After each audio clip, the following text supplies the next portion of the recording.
बहुत बहुत स्वागत है दोस्तों आपका आज के वीडियो में। दोस्तों आज सारी अनाउंसमेंट इकोनॉमिक पैकेज की पूरी ख़त्म हो चुकी हैं और उसके बाद जो आउटकम निकल के आ रहा है वो यही है कि अगर हम टोटलिटी में देखें तो सबसे पहले एसजीएक्स जब फ्राइडे को क्लोज़ हुआ उस समय क्लोज़ होने के इमीडिएट बाद 4 बजे एक प्रेस कॉन्फ्रेंस हुई फाइनेंस मिनिस्टर की और उसके बाद एसजीएक्स ने 125 पॉइंट्स का एक फॉल दिखाया जिसको आप एक मेजर कर सकते हैं कि उस समय तक की जो अनाउंसमेंट्स आई थी शायद मार्केट को ऐसा लग रहा था कि बस अब ये ओवर हो गया और कुछ आने वाला नहीं है बाकी। और हालांकि रात को थोड़ा डाउ रिकवर हुआ तो एसजीएक्स ने थोड़ा रिकवर भी किया वहाँ से और अराउंड 100 पॉइंट्स तक रिकवर कर गए, तो शायद 50 पॉइंट्स के अराउंड का ही माइनस बंद हुआ है डाउ जोन्स, एसजीएक्स माफ़ कीजिएगा। सो अब आते हैं फिर उसके बाद सैटरडे को अनाउंसमेंट हुई। सैटरडे को काफ़ी डिफेंस सेक्टर में और कई दूसरे सेक्टर्स के अंदर रिफॉर्म्स की अनाउंसमेंट हुई और आज यानी संडे को फिर वापस से काफ़ी ब्रॉडर स्केल पे अनाउंसमेंट्स हुई हैं। सो अब दोस्तों देखने की चीज़ क्या है, पहली चीज़ ये कि मार्केट का एक्सपेक्टेशन क्या था। मार्केट का जो भी एक्सपेक्टेशन था मार्केट ने पहले 3 दिन में 9600 से अराउंड 9050 तक वो फॉल ला करके एक कन्वे कर दिया। पहले 3 दिन में जो उनको मार्केट को मिला उसके अगेंस्ट उन्होंने उस चीज़ को कन्वे कर दिया कि ये हमारा रिएक्शन है। अब बात ये आती है कि जो सैटरडे और संडे में आया है ना वो एसजीएक्स में प्राइस्ड इन है ना वो हमारी मार्केट में अभी तक प्राइस्ड इन है। अब बात ये समझने की कि यार जो हम सैटरडे और संडे में जो भी अनाउंसमेंट्स हुई हैं मेरे हिसाब से उनमें से काफ़ी अच्छी है। प्राइवेट सेक्टर को अलाउ करने की काफ़ी पब्लिक सेक्टर इंडस्ट्रीज़ में उन्होंने बोल दिया कि सभी सेक्टर्स में अलाउ करेंगे, तो ये आई थिंक पहली बार हुआ है हमारी इकोनॉमी में, बहुत बड़ी चीज़ है ये भी। और कई जगह ईज़ ऑफ डूइंग बिज़नेस भी किया है। डिफेंस सेक्टर में तो मेजर रिफॉर्म कर दिया है, ऑटोमेटिक रूट में डाल दिया है उस इंडस्ट्री को। सो आई थिंक ऑयल के बाद शायद वर्ल्ड की सबसे बड़ी अगर कोई इंडस्ट्री है वो शायद डिफेंस ही है, आर्म्स और इस तरह के वेपन्स वगैरह जो होते हैं। तो और धीरे धीरे ऑयल का शायद बिज़नेस एक टाइम ऐसा आएगा, शायद ऑयल में, हो सकता है मैं गलत हूँ, कि ऑयल का यूज़ कम होना शुरू हो जाए क्योंकि इलेक्ट्रिक व्हीकल्स के ऊपर धीरे धीरे स्ट्रेस बढ़ रहा है धीरे धीरे। तो हो सकता है आज से आने वाले 10 साल 15 साल 20 साल 25 साल बाद ऑयल का ज़ोर कम हो जाए, लेकिन मुझे लगता नहीं वेपन्स का ज़ोर कभी कम होगा। तो एक अच्छा है ये आती हुई मतलब एक उभरती हुई इकॉनमी जैसे कि इंडिया, और जहाँ पे लेबर भी काफ़ी चीप है, तो पूरे वर्ल्ड के लिए एक हब बन सकता है भारत, हमारा देश, वेपन्स के लिए, उसकी प्रोडक्शन के लिए और यहाँ से एक्सपोर्ट के लिए, जैसे चाइना बाकी गुड्स के लिए बना। और चाइना के ऊपर वेपन्स डेवलपमेंट और वहाँ से एक्सपोर्ट के लिए शायद कोई ट्रस्ट भी नहीं करता होगा बाकी प्रोडक्ट, क्योंकि इतने ज़्यादा सेंसिटिव नहीं है। बट वेपन्स और डिफेंस एक ऐसा सेंसिटिव सेक्टर है कि चाइना पे तो सर्टेनली कोई ट्रस्ट मुश्किल ही कर पाएगा। तो इसलिए मुझे लगता है कि वो सेक्टर को खोलना, काफ़ी सारे स्टॉक्स को कल अच्छा रिएक्शन आता हुआ मिलेगा। माइनिंग सेक्टर को काफ़ी बूस्ट मिलेगा, उसके चलते पावर सेक्टर को भी बूस्ट मिलेगा। तो ये 2-3 सेक्टर्स का तो काफ़ी अच्छी अनाउंसमेंट्स हैं। और पब्लिक सेक्टर को भी जैसे कंसोलिडेट करने की बात की जा रही है तो वो भी एक अच्छा ही है। सो अब नटशेल में बात करता हूँ कि हमारा जो फ्राइडे एसजीएक्स जब क्लोज़ हुआ तब तक ये सारी न्यूज़ प्राइस्ड इन नहीं थी। सो मार्केट क्या इनको बिल्कुल थम्स अप दे देगा? अभी सब लोग टीवी पे भी और कई जगह पे बात चल रही है, मैंने आज कई लोगों से बात भी करी है वीडियो बनाने से पहले, क्योंकि देखिए दोस्तों डेटा एक जगह है लेकिन इस चीज़ का आउटकम क्या होगा वो भी हमें एनालाइज़ करना ज़रूरी है। हो सकता है हमारा एनालिसिस गलत हो, बट हमारे को कोशिश तो करनी चाहिए कि सारी इन्फॉर्मेशन हमारे पास हो और उसको हम एक बार क्रिस्टलाइज़ करके कोशिश करें समझने की चीज़ें क्या निकल के आ रही हैं।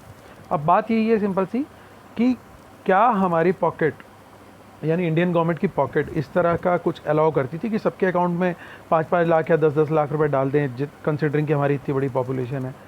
तो वो चीज़ तो पॉसिबल थी नहीं। कई लोग ये बोल रहे हैं कि अकाउंट्स में पैसे डाल देने चाहिए थे, वो पॉसिबल ही नहीं है। तो वो कहाँ से आ सकता था और वो मार्केट एक्सपेक्ट भी नहीं कर रहा था, पहली चीज़। दूसरी चीज़ ये कि मार्केट की एक्सपेक्टेशंस क्या थी और क्या नहीं थी, मैं वो बता देता हूँ आपको। वो ये चीज़ थी कि सबसे पहली चीज़ LTCG को लेकर के एक एक्सपेक्टेशन था कि लॉन्ग टर्म कैपिटल गेन शायद चला जाएगा।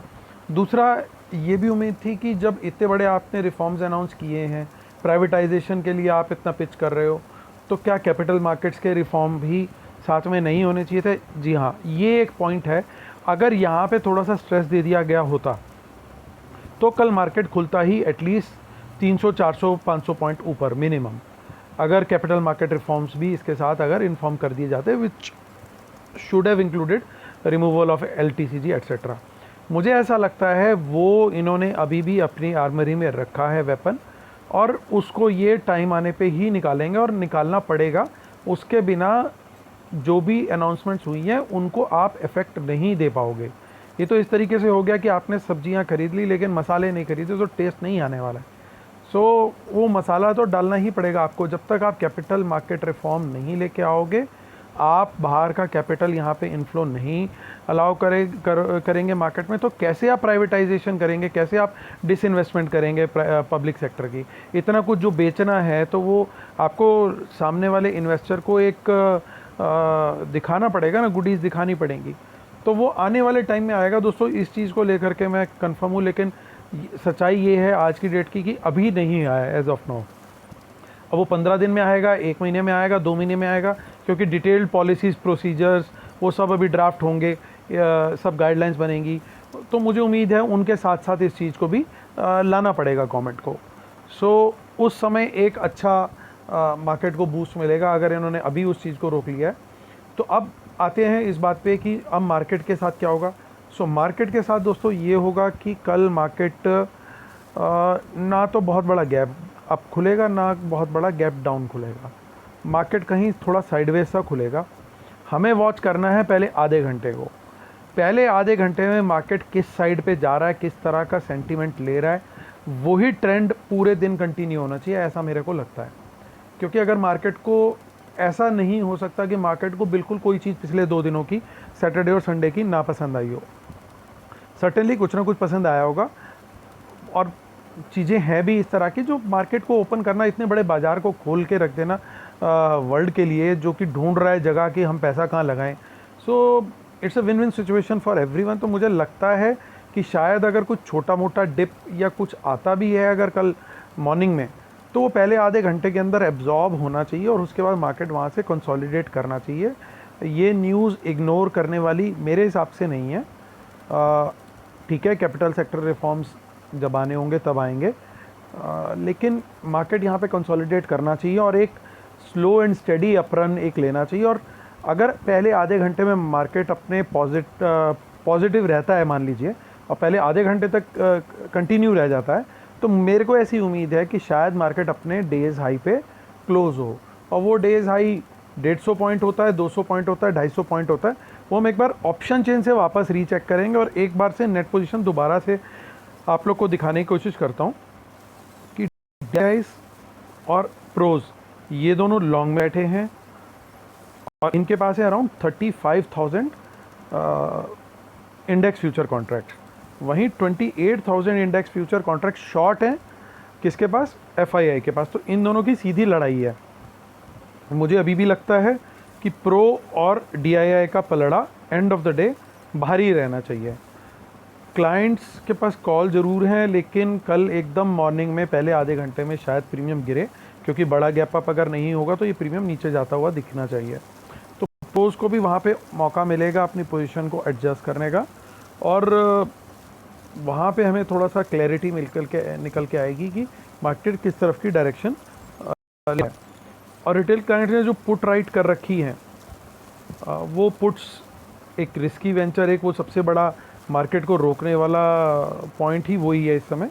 बाकी स्टॉक फ्यूचर्स वगैरह तो लॉन्ग सबके पास हैं, प्रो FIs के पास भी हैं और प्रोज के पास भी है। तो सर्टेनली जो सेक्टर स्पेसिफिक हैं उनको सर्टेनली बेनिफिट मिलेगा। और जैसा मैंने कहा था कि निफ्टी तो एक बार को बुलिश रहेगा, बैंक निफ्टी थोड़ा वीक होने के मुझे चांस लग रहे हैं।